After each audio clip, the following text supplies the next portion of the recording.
It's Tuesday, April 28th. I'm here in Phoenix, Arizona with Ernest, Hancock, and the rest of the crew from Freedom's Phoenix. Woo!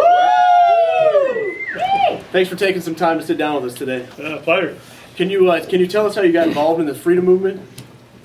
God, that'll be 3 days, man. You'll have me miss. And, you know, government lied to me on so many occasions. It was economics. It was my father had a company that I was trying to help, and it just, I could see what was coming. I came across legislation that showed me this New World Order before I even knew it had a name. It was called the 1988 Omnibus Trade Competitiveness Act.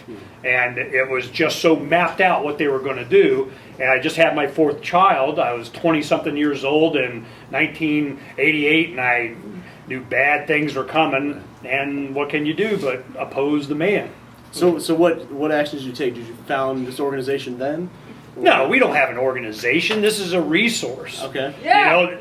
You know, see, the thing is, that's the problem that everybody wants to do. When you have, you know, a popular effort or a movement, you want to kill a movement, try and control it. Right. That's what happens. So everything that I've done has always been to help other people do what they want to do. Because then, of course, they'll help me with, you know, things that I want to do. But, you know, the enthusiasm that these guys have is because they get to do exactly what they want to do. Or they can do exactly what I tell them and what I want. How would that work out? Oh, yeah, that's that doesn't work. Freedom! This is great. You've definitely assembled an awesome group of folks here, and we've had the pleasure of interacting with them for a couple hours now. And can you share some of the success stories?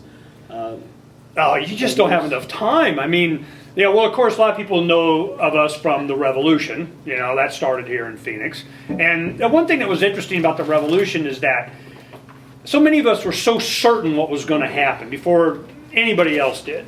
You know, and the reason that it's so important is because of why we knew it was going to happen. We understood the emotion that people had. They wanted to express themselves, and they wanted drastic change. They wanted a revolution, but they don't want to do it with violence. I mean, they wanted to put daisies in the barrels, you know. They wanted to do it with love, you know, love of themselves and their family and their friends and their acquaintances and you know, the next generation. And they express it. These are good guys.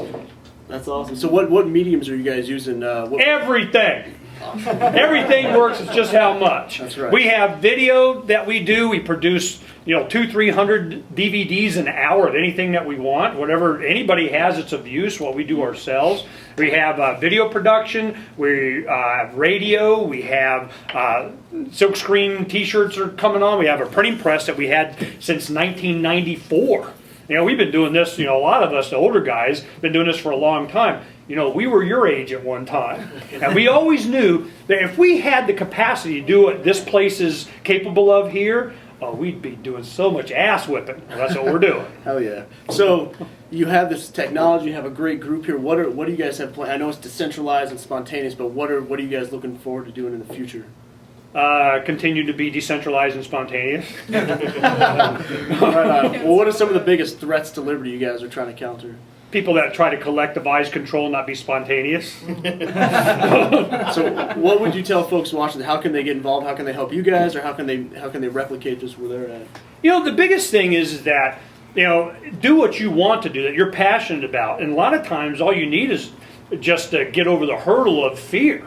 You know, just to do it. You know, the fear is the mind killer. That's right. And that's what happens. So what we do is we doing the best that we can to be inspirational to the next generation and other people that just want to do something. A lot of times they don't have the knowledge. You know, they just don't, well, what do I do? Tell the truth. Well, who do I tell it to? Everybody. I mean, you know, it's not that hard. So we get creative. A lot of us, when we first started this, I had never done a YouTube.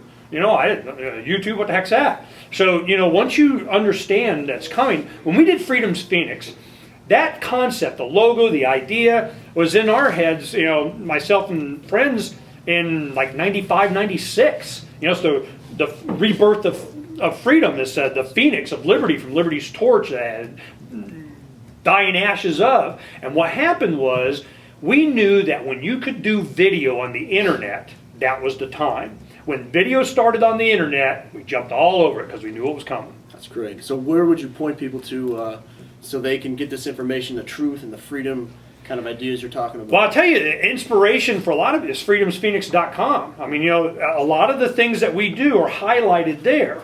So Freedom's Phoenix isn't an end of itself. It's not, let's do another Freedom's Phoenix, although they can. They can have their own special edition. We give them the capacity. It's like MySpace for activism, and they can create their own thing. So there's a lot of things they can do. But really what the power of Freedom's Phoenix is to highlight all the things that these guys do.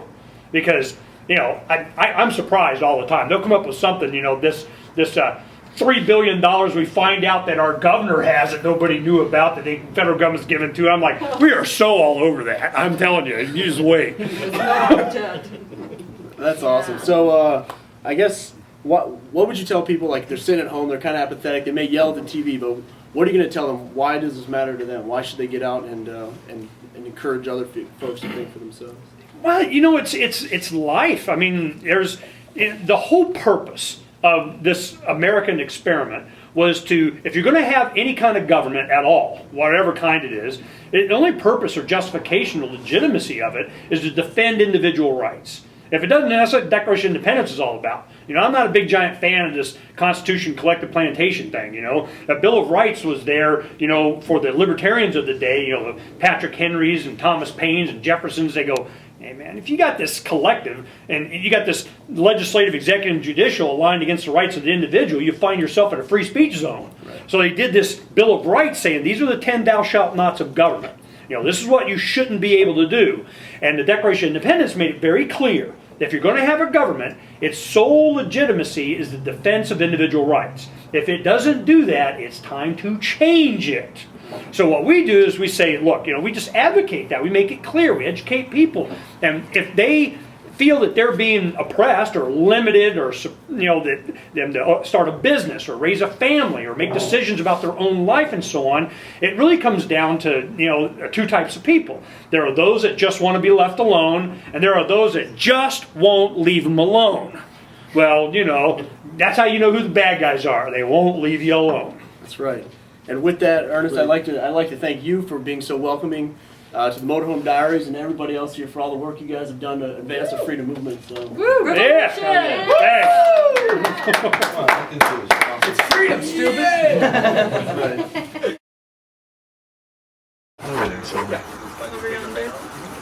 He's doing the John Hancock style.